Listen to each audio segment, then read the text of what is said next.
Oh, great. My phone rings. And good afternoon. I am Tracy Sinclair. With me is Steve Kirch, and we are going to give you kind of an update of the most recent results that we've had for the primary election from yesterday, and then talk a little bit about some of the interesting races, because even in the cases where all of the candidates are going through, Steve has some expertise on this, and some of these are a little bit interesting. Yes, they are. Yeah, so, like as with the Mary Patola's race, as we see, she's at 50% of the vote right now. Let's go ahead and see some of those. 48,418 votes, 50%, probably just a little over 15% at this time. Begich in second place with 27%, and then Nancy Dahlstrom at 20%. The interesting thing, there are 12 candidates in this race. When you jump past the third position, they all drop down to zero. Now, they aren't actually zero, they are a decimal point below one. And because we don't do decimal points, this system doesn't do that, they all look like they are at 0%. But you can see there are additional votes on the other candidates. We'll just give you a quick rundown there. But really the focus is these top three candidates, Peltola, Begich, and Dahlstrom. Yes. So I did talk to some of the Democrats at the Democratic Watch Party in Anchorage yesterday, and when I asked them who they thought would pose the biggest threat to Mary Patola, Senator Forrest Dunbar, Senator Matt Clayman, they did give me a soundbite in which they said, like, hey, it's tough to say right now, but they did feel like Begich, right now, the numbers are showing he'll be a tougher candidate. They have very similar policies. They're very far to the right. They're both, I think, I know Nancy is endorsed by Trump, but Nick Begich has tried to run to her right. Of course, he ran to her right, or to the whole field's right, the previous year as well, So I don't know. It's sort of a toss-up between them. Ultimately, I do think that Mary will prevail, Well, at this point, just looking at the primary results, I think that Nick Begich is showing as the stronger of the two candidates, and so the person that's the stronger candidate, I think, is going to pose the bigger challenge for Representative Peltola. Now, are you kind of surprised that, Nancy Dahlstrom is lieutenant governor? You could look at that as the second most powerful person in the state. And she does have that Trump endorsement. Are you kind of surprised her numbers weren't higher in the early stages of this voting compared to Nick Begich's? I wouldn't say I'm surprised. And of course, as the West Anchorage senator, I'm spending most of my time in West Anchorage and not statewide, but I have had some travel around parts of the state, and the sense that I had in other communities is that Nick Begich seems to have more signs up, and I hear more people talking about Nick Begich when I'm in other parts of the state. And that was Matt Clayman. Yes, Senator Matt Clayman. Who was also at that was the Democratic Watch Party last night. His race is also a little bit interesting.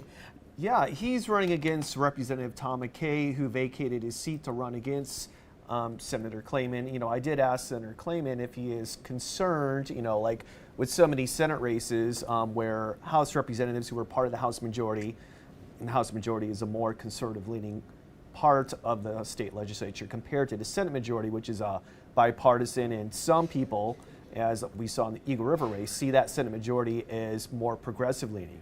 And so people like Tom McKay, Mike Cronk, Ben Carpenter are running for some of those Senate seats, and some people are wondering if this is a push by the House majority to maybe create a little bit more conservative-leaning voices in that Senate.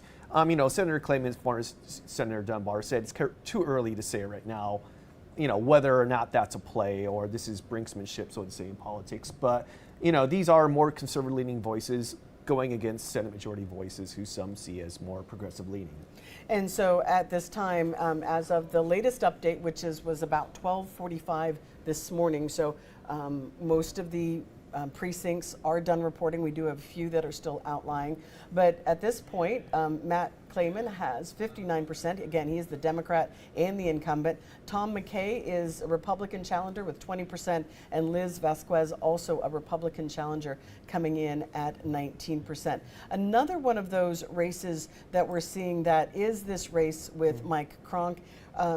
As of most of last night, he was just a little bit behind Savannah Fletcher, and now just a little bit above. We're talking less than 50 votes is separating Mike Cronk and Savannah Fletcher. Yeah, and this is an interesting race because this is for a Click Bishop seat, and Click Bishop, vacated his seat, early, after the session ended. I did talk to Senator Stevens. I asked him why Mr. Bishop vacated that seat. Senator Stevens said he thinks Click Bishop is preparing for a race for the governorship, which should be interesting. Mr. Bishop did not comment on that, but that's what Senator Stevens told me when the session ended, and he saw that Click Bishop was not going to be running again for re-election. And another one of those races is this race in Senate District D. Again, Ben Carpenter was in the House. Republican is challenging the Republican incumbent, Jesse Bjorkman. Right now, Jesse, again, just a little bit ahead with 43%, 41% for Ben Carpenter. The Democrat, Tina Wegener, at 12%, and then Andy Cizik down around 2%. Similar situation? Yes, Jesse Bjorkman, he does caucus with the Senate majority, which is made up of both Republicans and Democrats. And the Senate majority did conflict this past session with the House majority, which I said, is more conservative leaning. They conflicted on, on education, defined benefits. Ben Carpenter, if you watched him during this session, he is a fiscal conservative. And so, he's one of those conservative leaning voices trying to make a play for the Senate and maybe disrupt that bipartisan Senate majority. And one of the things that you were talking about earlier, whether or not it came into play in some of these, again, this is primary. All four of those candidates will go through to the general because of our open or nonpartisan top four primary for ranked choice voting in November.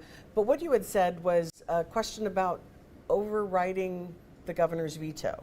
Yeah, during the session, there was a comprehensive education package, which the governor vetoed. And if you guys, remember, the governor said he vetoed that because he saw it as just a spending bill to increase the base student allocation funding for schools. It did nothing to improve outcomes. And when he was talking about outcomes, what he really was talking about was our charter school system here in Alaska, which he says is the model for the rest of the country. He wanted to kind of streamline that process to create more charter schools in Alaska.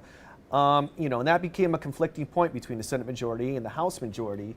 And so when the governor vetoed that, people in the Senate majority voted to override the governor's veto to make that education bill go through.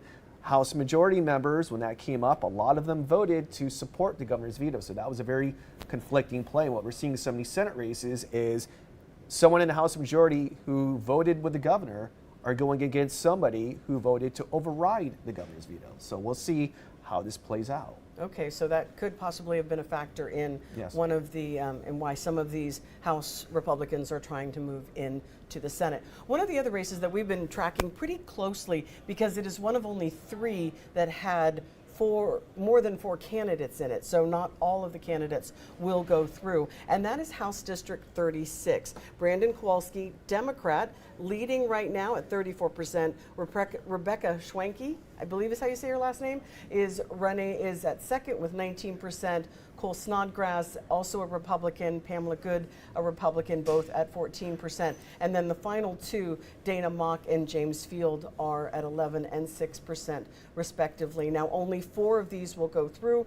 At this point, we're still waiting for, it looks like, a few votes. It's at 84.6% of this district is in. So we will, a good possibility that the four that you're seeing on the screen will be the four that move into the November election, at which point we do move into ranked choice voting. And also Senate District L. This is one of those cases where we heard from several candidates, Republican candidates, that they felt like the incumbent, Kelly Merrick, wasn't Republican enough. Yes, when I talked to all five candidates, and that was a long day up in Eagle River talking to all five candidates, they questioned Kelly Merrick's conservative values. And again, this goes back to Kelly Merrick is part of the Senate majority, and some of them just were not happy with her votes and how she voted. She voted to override the governor's veto. She voted for the defined benefits, creating a pension system for some workers here in the state. Some other votes, they criticized her for not fighting for a higher PFD, which is what some of the House majority wanted to see, and they questioned those conservative values. And the one candidate in the race who kind of stuck out is Jared Gerker, who you see is tied with her. And Jared Gerker, he does have a lot of support from Republicans in Eagle River, where some of these other candidates, Lee Hammermeister, he's a Democrat, has no signs up in the area. Ken McCarty and Sharon Jackson, who you saw is going to be eliminated. Those two put a lot of their own money into that campaign, and there just wasn't a lot of support. Lee Hammermeister, I think his campaign is fully funded by himself, but he's a Democrat, so he's kind of an outlier. But Jared Gerker was the one person who you saw was getting a lot of Republican support in Eagle River. And Kelly Merrick is, of course, is a big fundraiser, and she's the incumbent. And, you want to beat the incumbent, like, hey, it's going to need money, you're going to need signs, you're going to need exposure. And statistically, it looks like they're practically tied. Less than just about 43 votes separate the two of them. And Steve did interviews with all 5 of these candidates. If you are interested to hear what they say, this was before the primary, so some of their questions are about the primary. But if you are interested in hearing from all 5 of these candidates, best place to do that is to go to our YouTube page, alaskasnewssource.com, or of course you can always go to our website, alaskasnewssource.com. Let's look at a couple other races that you and I were discussing that might be interesting. This is also one very close race between the incumbent and a challenging Democrat. Yeah, during this past legislative session, as we were just talking about, the comprehensive education package, which, the House minority, Senate majority all wanted to see passed, and it did, the legislation did eventually pass both chambers, but when the governor vetoed that package, that's when you start seeing people, draw the line in the sand and see where they truly stand. And when the governor talked about outcomes, that's where House majority members stood with the governor, and House minority members. And the Senate majority were kind of conflicted on that. And Stanley Wright, he is part of the House majority, and he did vote with the governor to uphold his veto. And, we saw during the session, there were protests from teachers and from students and from educators who were upset about the way some people voted. And here in Anchorage, the Anchorage School District, the Anchorage School Board, of course, was upset that the governor vetoed that. And some of our Anchorage representatives did not support, the Senate majority and the House minority in overriding that governor's veto. And so who knows, that could be playing a part here in this race. And I do know that, his Democratic challenger is very much outraising Stanley Wright in this race. And of course, this is only a difference of about 20 votes. We do have still absentee ballots coming in. And of course, in a case like that, both candidates are going through to the November election. Again, 4 or fewer candidates, everybody goes through. We're still just trying to give you an idea of some of the interesting aspects of these races that we're just going to keep watch on as we head to November. Also, talk to us about this one a little bit. Again, this is 2 Republicans, so we're going to end up with a Republican for this seat anyway, but it is interesting how close they are in this race, and neither one of the incumbent. Yeah, again, this is going to be a really interesting race to see how this plays out. And I think, like in a lot of these races, where do people stand in education is going to be a big factor in these races, because that was very conflicting during the legislative session. Was like, if hey, did you vote to override the veto or did you not vote to override the veto? And so basically, where they stand on education is going to be a big factor in this race, which is, again, this is a perfect example right here, Craig Johnson and Chuck Cobb. 60% to 39%. Craig Johnson is the incumbent. And, he was the House Rules Chair. So, has a large voice in that House caucus. And, Craig Johnson, of course, if you saw during the session, when the defined benefits package passed the Senate and it headed over to the House, a lot of people were wondering why was this being held up in the House. And Craig Johnson, I don't know, I don't know this for a fact, but he was one of the voices who spoke up and said this is why it's being held up in the House. He says we're still kind of wondering how much a defined benefits package, which firefighters, teachers talked about, was important to them. Why is this being held up? And he said it's because we don't know how much it's going to cost the state. So that could be playing a factor in this race, and also the education conversation. And another one that we're watching closely is Julie Colomb and Walter Featherly. Yeah. And Julie Colomb, of course, was one of those Republicans who voted to uphold the governor's veto. And and during the session, if Julie Colomb did talk to some students about when they did a peaceful protest at the Capitol, talking how they were upset about what's going on in their schools, the lack of funding. She did talk to students and she explained her votes, why she voted to support the governor's veto, and education, and so this could also be playing a part in this race. And again, this is another one of those races where the challenger is by a large portion outraising the incumbent. It's very interesting. We'll just click through. We talked a little bit about this. There's that Matt Clayman race with Tom McKay and Mike Cronk, of course, Savannah Fletcher. I'm just trying to make sure that I don't miss any of them. And we'll do one more look at the current House numbers. These are the top 3 in the U.S. House seat. Mary Peltola, the Democrat, is the incumbent. Currently at this point at 50%. 27% right behind Nick Begich, and Lieutenant Governor Nancy Dahlstrom at 20%. So I think this is going to be obviously a focus for a lot of Alaskans. It's going to be very interesting because all 3-4 candidates will go through, and at that point we will see ranked choice voting going into effect. And that obviously had an impact on the previous election. Yeah, Nick Begich, he said like if he did not finish in the top 2, he was going to drop out of the race. Last year, Nick Begich, I believe he finished 3rd in the ranked choice voting behind Sarah Palin and Representative Peltola. And he said this time around, if he did not finish, 2nd or even higher, he was going to drop out of the race. And he said that his goal is to beat, the goal of the Republican Party is to beat Mary Peltola. So, it's going to be interesting that, he did ask, that, he did hint that he would have liked to see Lieutenant Governor Dahlstrom drop out if she did that same, but she's not going to drop out. She's going to see this through. Right. We also spoke to her and asked her that question, and the response was that she was planning to stay in the race. So again, the most recent numbers that we have from earlier today, we will keep watch. We do have a couple of the different precincts across the state. There was a question in some cases where there was some issues with the polling places. So not everybody, it sounds like, got a chance to vote. We know that there were some issues. I don't actually know. We just know there were issues with some of the polling places. So that might explain why some of the precincts are a little slower in getting all of the numbers totaled and sent in. So we do have just a couple of races that are out there that don't have that 100% or 85% or higher. So we'll have to keep watch on those.